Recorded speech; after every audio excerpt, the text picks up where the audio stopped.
வணக்கம். இந்த பதிவில் கடகம் ராசி நண்பர்களுக்கு ஆகஸ்ட் மாதத்திற்கான ராசி பலன்களை தெளிவாக இந்த பதிவில் பார்க்கலாம். உங்களுடைய ராசியில் குரு புதன் இணைவு பெறக்கூடிய ஒரு அமைப்பு இந்த மாதத்தில் இருக்குது. அதில் பார்க்கும்போது ஒரு படிக்கும் மாணவர்களுக்கு இது ஒரு சிறப்பான ஒரு அமைப்பு. அதே போல் புதன் குரு இங்கே இணைவது என்பது நல்ல ஒரு அமைப்பு. திக்பலமும் புதன் ராசியில் குருவோடு இணையிறது திக்பலம். அந்த அமைப்புகளில் வேலை அமைப்புகள்லாம் நல்லாயிருக்கும். இப்போ அதே போல் உங்களுடைய தகப்பன் வழியில் இருந்து வந்த பிரச்சனைகள் விளங்கும். அதே போல் சகோதர வகையில் சொத்து சார்ந்த விஷயங்களில் இருந்த மனக்கசப்புகள் வேணும். நீ அது சரியில்லை, இது சரியில்லை, நீ அப்படி பண்ணிட்ட, இப்படி பண்ணிட்ட அப்படின்ற மன வருத்தங்கள்லாம் சகோதர வகையில் இருந்தது.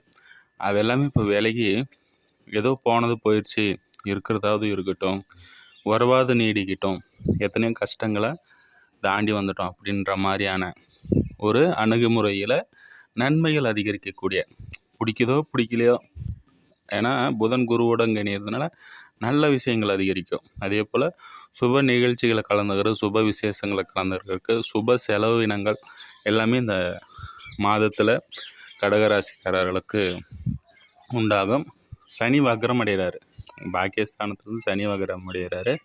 அதனால் முடியாத பிரச்சனைகள் கூட முடியும், மன நிம்மதி உண்டாகும். இந்த சனியை குரு பார்க்குறாரு இல்லையா, அந்த வகையில் பார்க்கும்போது கணவன் மனைவிக்குள்ளே இருக்கிற கருத்து வேற்றுமை எல்லாம் கூட இப்போ விலகி கணவன் மனைவிகள் கூட ஒற்றுமை ஏற்படக்கூடிய ஒரு அமைப்பும் இப்போ இருக்குது. அதே போல் இல்லத்தரசிகளுக்கு நன்மைகளுடன் மன அழுத்தம் குறையும். அதேபோல் படிக்கும் மாணவருக்கு இந்த மாதத்தில் பார்த்தா சுக்கிரன் நீச்ச அமைப்பை போகிறாரு. அது வகையில் புதனும் ராசியில் இருப்பது படித்ததெல்லாமே ஒரு தெளிவான ஒரு அமைப்பில் இருந்தாலும் கூட இந்த புதன் நீச்ச அமைப்பில் இருக்கக்கூடியவர்கள் ஒரு மன கசப்புகள், உங்களுடைய வகுப்பில் நண்பர்களுக்கு இடையில் இதெல்லாமே ஏதாவது ஒரு வகையில் ஒரு மனக்கசப்புகள் உண்டாகக்கூடிய அமைப்பு படிக்கும் மாணவர்களுக்கு கண்டிப்பாக இருக்குது. அதே போல் தொழிலில் லாபம் அமைப்புகள்லாம் பார்க்கும்போது தொழிலில் முதலீடுகள் அதிகமாக செலுத்திட்டு இப்போது அதற்கேற்ற வருமானம் வரலைன்ற மாதிரியான ஒரு கவலைகளில் இருக்கக்கூடிய அமைப்புகள் இருக்குது. இந்த மாத இறுதியில் உழைப்புக்கேற்ற ஊதியமும் கிடைக்கும், தொழிலில் போட்ட முதலீடுகளும் திரும்பி வரக்கூடிய அமைப்பு கண்டிப்பாக கடகராசி நண்பர்களுக்கு உண்டு. வேலை ரீதியில் நல்ல ஒரு அமைப்பில் தன வரவுலாம் பார்த்திங்கன்னா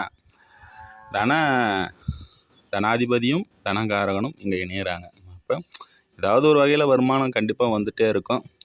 வேலையில் ஏதோ ஒரு இதில் குடும்பத்தை சமாளிக்கக்கூடிய வகையில் வருமானங்கள் கண்டிப்பாக வருகும். எதிர்பார்த்த வரவுகள் இந்த மாதம் தள்ளி போகும். இப்போ புதிய விஷயங்கள் தொடங்குவதற்கான நல்ல அமைப்புகள்லாம் கண்டிப்பாக இருக்குது. நான் எதிர்பார்த்த அமைப்புகள்லாம் அடுத்து இந்த மாத இறுதியில் சுக்கிரன் பலம் பெறும்போது தான் கண்டிப்பாக நடக்க போகுதுங்க. பொதுவாக கடக ராசிக்காரர்களுக்கு பிரச்சனைகள் அகலக்கூடிய, பிரச்சனை தீர்வதற்கான அமைப்புகள் அனைத்தும் நல்ல மாதிரியான உண்டாகக்கூடிய ஒரு மாதமாக இந்த மாதம் கடகராசி நண்பர்களுக்கு அனைவருக்கும் அமையுது.